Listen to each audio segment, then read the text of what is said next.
వైభవంగా రేణుకా ఎల్లమ్మ దేవాలయ 8వ వార్షికోత్సవం Sangareddy Pothireddipalli housing board phase 2లో గల రేణుకాంబ ఎల్లమ్మ తల్లి దేవాలయం 8వ వార్షికోత్సవ వేడుకలు ఘనంగా జరుగుతున్నాయి. శ్రీ జ్యోతిర్వాస్తవ విద్యాపీఠం వ్యవస్థాపకులు శ్రీ శ్రీ మహేశ్వర శర్మ సిద్ధాంతి పర్యవేక్షణలో ఆలయ 8వ వార్షికోత్సవం వేళ అమ్మవారికి మంగళవారం బోనాల పెద్ద ఎత్తున నిర్వహించారు. పోతిరెడ్డిపల్లి హనుమాన్ దేవాలయం నుండి రేణుకా ఎల్లమ్మ దేవాలయం వరకు బోనాల ఉత్సవం ఘనంగా నిర్వహించారు. పోతురాజుల ఆటపాటలు డోలు చప్పుల మధ్య ఉత్సవం ఘనంగా జరిగింది. భక్తులు పెద్ద సంఖ్యలో హాజరై ఉత్సవాలను విజయవంతం చేశారని ఆలయ కమిటీ అధ్యక్షులు కోనాపురం ఆంజనేయులు గౌడ్ అన్నారు.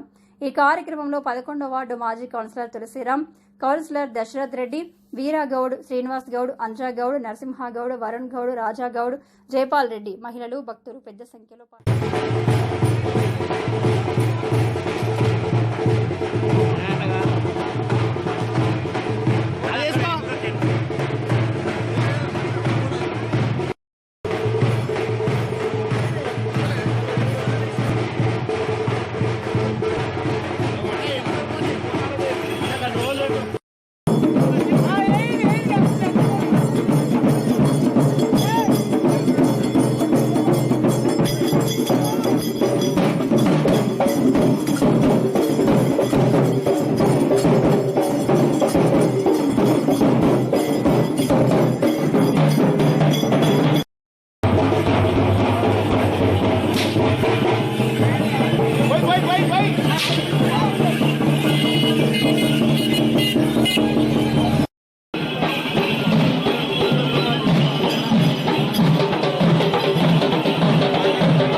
నాలుగు రోజుల జరుగుతున్నటి వార్షికోత్సవాల్లో భాగంగా ఈరోజు పోతిరెడ్డిపల్లి గ్రామం నుంచి ఎల్లమ్మ దేవాలయం వరకు బోనాల ఊరేగింపు ఉంటుంది. ఈ ఊరేగింపులో అందరూ భారీగా భక్తులు, నాయకులు, ప్రజలు అందరూ పాల్గొన్నారు. వాళ్ళ అందరూ కూడా గుడి దగ్గరికి వచ్చి అమ్మవారి ఆశీర్వాదం తీసుకోవాలని కోరుతా ఉన్నాం. ఈ యొక్క సకాలంలో అన్ని వర్షాలు పడి మంచిగా పంటలు పండాలని ఆ దేవుని కోరుకుంటూ ఈ యొక్క కార్యక్రమం ఈరోజు సాయంత్రం 5 గంటలకు ముగిస్తూ ఉన్నాం.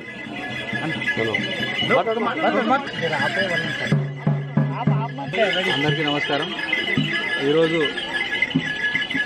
మన రేణుకా ఎల్లమ్మ తల్లి ఉత్సవాలు 4వ రోజు బోనాల కార్యక్రమం. ఈరోజు పెద్ద ఎత్తున అందరూ కూడా మహిళలు బోనాలు తీసుకొని మన దేవాలయానికి బయలుదేరారు. ఈ ప్రోగ్రాంలో అందరూ ఊరు పెద్ద మనుషులు అందరూ కూడా పాల్గొన్నారు. అందరికీ హృదయపూర్వక ధన్యవాదాలు.